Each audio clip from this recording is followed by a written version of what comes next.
Hello दोस्तों, welcome back to my YouTube channel GK G S M point. आप सभी का स्वागत है आपके अपनी YouTube channel GK G S M point में। तो दोस्तों, आज मैं लेके आई हूँ आपके सामने पुराने पेपर जो कि ग्रुप 4 असिस्टेंट ग्रेड 3 स्टेनोटाइपिस्ट में 2023 में हुआ था दोस्तों। और ये पेपर है आपका 17 जुलाई 2023 शिफ्ट 2 का। तो चलिए स्टार्ट करते हैं और इसमें मैं आपके जीके के क्वेश्चंस करा रही हूँ, ठीक है दोस्तों।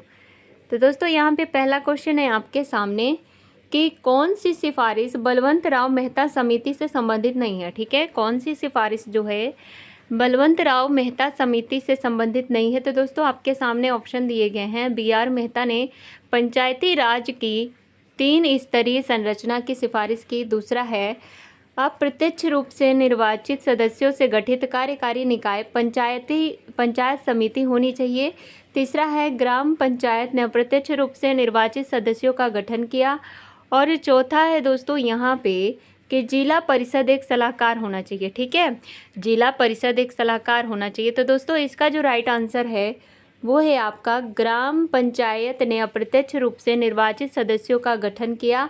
ये क्या थी दोस्तों? ये थी आपकी कौन सी सिफारिश बलवंत राव मेहता समिति से संबंधित नहीं है। तो दोस्तों, बलवंत राव मेहता समिति से संबंधित जो सिफारिश नहीं है वो है आपकी ग्राम पंचायत ने प्रत्यक्ष रूप से निर्वाचित सदस्यों का गठन किया। ठीक है, तो ऑप्शन नंबर 3 क्या है इसका राइट आंसर है। आगे बढ़ते हैं, अगला क्वेश्चन है यहाँ पे कि फरक्का, ठीक है, क्या लिखा है? फरक्का परियोजना का निर्माण भारत के किस राज्य में किया गया? ठीक है, फरक्का परियोजना का निर्माण भारत के किस राज्य में किया गया?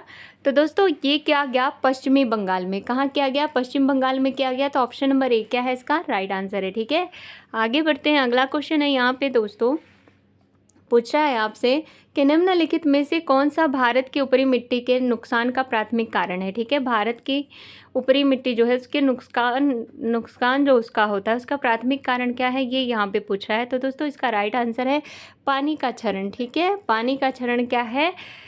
ऊपरी मिट्टी के नुकसान का प्राथमिक कारण है। तो ऑप्शन नंबर 3 क्या है दोस्तों? इसका राइट आंसर है। ठीक है, आगे बढ़ते हैं, अगला क्वेश्चन है यहाँ पे कि मालवा किस वर्ष मध्य प्रांत का हिस्सा बना। ठीक है, मालवा जो है कौन से ईयर में मध्य प्रांत का हिस्सा बना था? तो दोस्तों, इसका राइट आंसर है ऑप्शन नंबर 3 1861 में। कब बना? 1861 में बना दोस्तों। ऑप्शन नंबर 3 इसका राइट आंसर है। आगे बढ़ते हैं, अगला क्वेश्चन है यहाँ पे दोस्तों कि मध्य प्रदेश के निम्नलिखित जिलों में से कौन सा सबसे पश्चिमी स्थल पर है। ठीक है, मध्य प्रदेश के निम्नलिखित जिलों में से कौन सा सबसे पश्चिमी स्थल पर है दोस्तों। ठीक है, अब देखिए, ये हो गया आपका भारत का मैप। ठीक है, यहाँ पे हो गया उत्तर, यहाँ पे हो गया पूर्व, और यहाँ पे हो गया आपका पश्चिम, और यहाँ पे हो गया आपका दक्षिण। ठीक है, तो यहाँ पे पूछा है आपसे कि मध्य प्रदेश के निम्नलिखित जिलों में से कौन सा सबसे पश्चिम स्थान पे है। मतलब मध्य प्रदेश का सबसे पश्चिमी जिला कौन सा है, ये यहाँ पे पूछा है। तो दोस्तों, इसका राइट आंसर है रतलाम। रतलाम क्या है दोस्तों?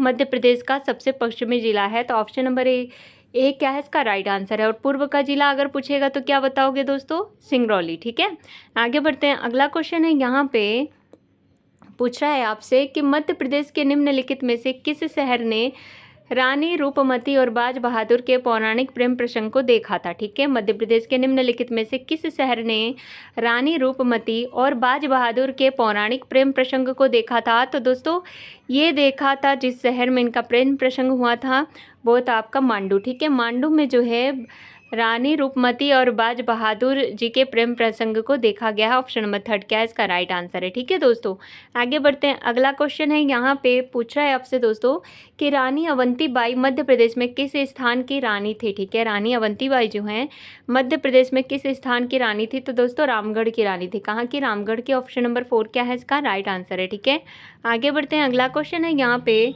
पूछ रहा है आपसे कि मध्य प्रदेश में कालिया देह पैलेस किसके तट पर स्थित है। ठीक है, कालिया देह पैलेस जो है किसके तट पर स्थित है मध्य प्रदेश में?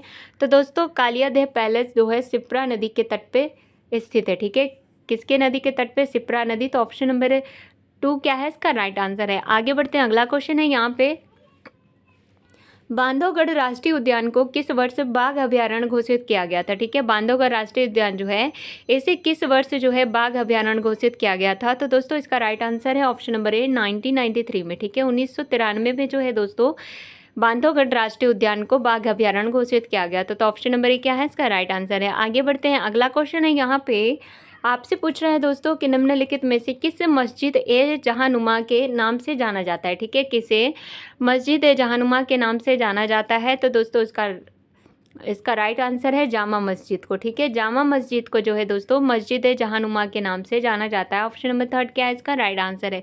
आगे बढ़ते हैं।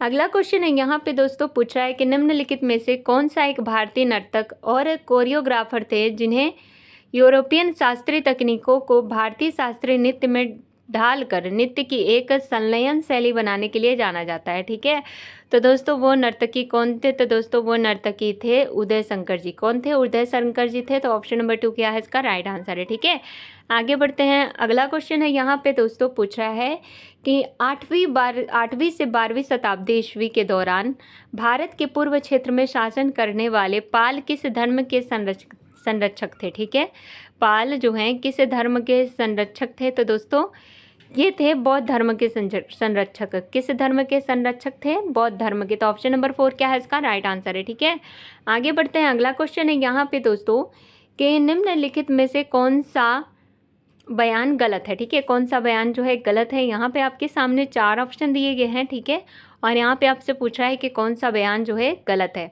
तो दोस्तों यहाँ पे पहला ऑप्शन है चालू बचत और सावधि जमा में से चालू खाता सबसे कम है। दूसरा है बचत खाता वास्तव में एक मांग जमा है।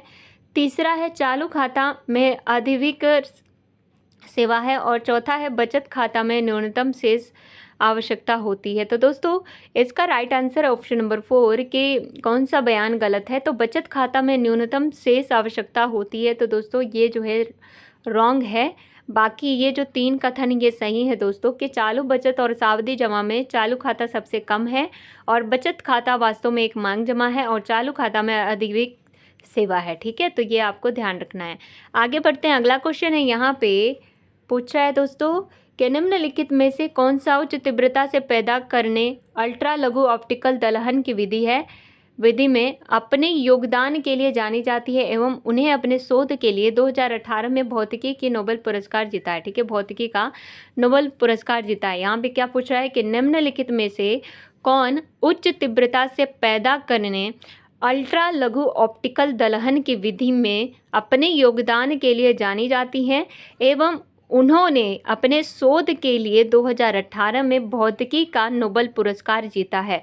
वो कौन है। तो दोस्तों वो है डोना स्ट्रिकलैंड। ठीक है, कौन है, डोना स्ट्रिकलैंड है। ऑप्शन नंबर 2 क्या है इसका राइट आंसर है। ठीक है, आगे बढ़ते हैं। अगला क्वेश्चन है यहाँ पे दोस्तों पूछ रहा है आपसे निम्नलिखित में कौन सा दावा सत्य है। ठीक है, अब यहाँ पे आपके सामने 3 कथन दिए गए हैं और इन कथनों में आपको बताना है कि कौन सा कथन सही है। ठीक है, तो यहाँ पे पहला कथन है जो लोग एक नए स्थान पर प्रवास करते हैं और उन्हें अप्रवासियों के रूप में जाना जाता है। अब यहाँ पे क्या बोला है कि जो लोग एक नए स्थान पर प्रवास करते हैं उन्हें अप्रवासियों के रूप में जाना जाता है। दूसरा है उत्प्रवासी प्रवासी हैं जो एक स्थान से प्रस्थान करते हैं।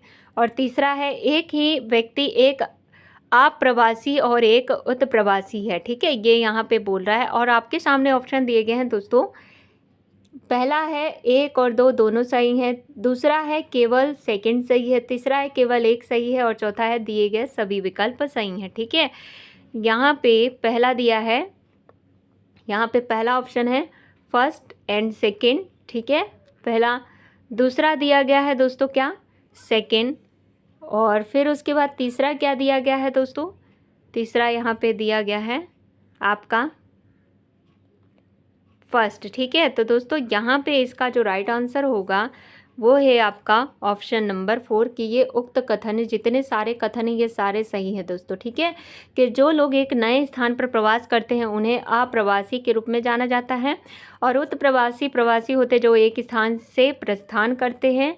और तीसरा एक ही व्यक्ति एक अप्रवासी और एक उत्प्रवासी होते हैं। ठीक है, तो दोस्तों ये तीनों कथन जो हैं सही हैं। ठीक है, तो ऑप्शन नंबर 4 इसका राइट आंसर है। आगे बढ़ते हैं दोस्तों, आगे बढ़ते हैं। अगला क्वेश्चन यहाँ पे क्या दिया गया है। अगला क्वेश्चन है कि राजा सवाई जय सिंह द्वारा निर्मित खगोलीय वेधशालाएँ कहाँ स्थित है। ठीक है, राजा सवाई जय सिंह द्वारा निर्मित खगोलीय वेधशालाएँ कहाँ स्थित है। पहला है यहाँ पे दिल्ली, दूसरा है जयपुर, तीसरा है उज्जैन और चौथा है जैसलमेर। तो दोस्तों इसका जो राइट आंसर है वो है आपका ऑप्शन नंबर बी 1, 2 एंड 3, ठीक है। मतलब दिल्ली, जयपुर और उज्जैन। दिल्ली, जयपुर और उज्जैन में क्या है दोस्तों, खगोलीय वेधशालाएं हैं जो कि राजा सवाई जय सिंह द्वारा निर्मित किया गया था, ठीक है। तो ये आपको ध्यान रखना, ऑप्शन नंबर बी क्या है इसका राइट आंसर है। आगे बढ़ते हैं। अगला क्वेश्चन है यहाँ पे दोस्तों, पूछ रहा है आपसे कि the world a family history नामक एक नई पुस्तक के लेखक कौन है, ठीक है। The world a family history नामक एक नई पुस्तक के लेखक कौन है। तो दोस्तों इसका राइट आंसर है साइमन सेबग, ठीक है। ऑप्शन नंबर 4 इसका राइट आंसर है। साइमन सेबग जो हैं इन्होंने the world a family history नामक एक पुस्तक को लिखा, ठीक है। तो ऑप्शन नंबर 4 क्या है इसका राइट आंसर है, ये आपको ध्यान रखना है, ठीक है। तो दोस्तों यहाँ पे जो है ये भी सेट कंप्लीट होता है, ठीक है। और एक दो सेट और हैं, उसके बाद 2023 में जितने भी पेपर हुए थे वो पेपर यहाँ पे कंप्लीट हो जाएंगे, ठीक है दोस्तों। तो दोस्तों अगर आपको ये क्लास अच्छी लग रही हो तो प्लीज़ लाइक करना, शेयर करना, जो चैनल पर नए हैं चैनल को सब्सक्राइब कर लेना दोस्तों। और मिलते हैं नेक्स्ट वीडियो में। और कमेंट तो ज़रूर किया करो, आप लोग कमेंट नहीं करते हो, ठीक है। कमेंट करके बताया करो ताकि मुझे पता चल जाए कि आपको क्लास कैसी लग रही है और मुझे क्या इम्प्रूवमेंट करने की ज़रूरत है, ठीक है। तो मिलते हैं अगले वीडियो में, तब तक ले बाय बाय।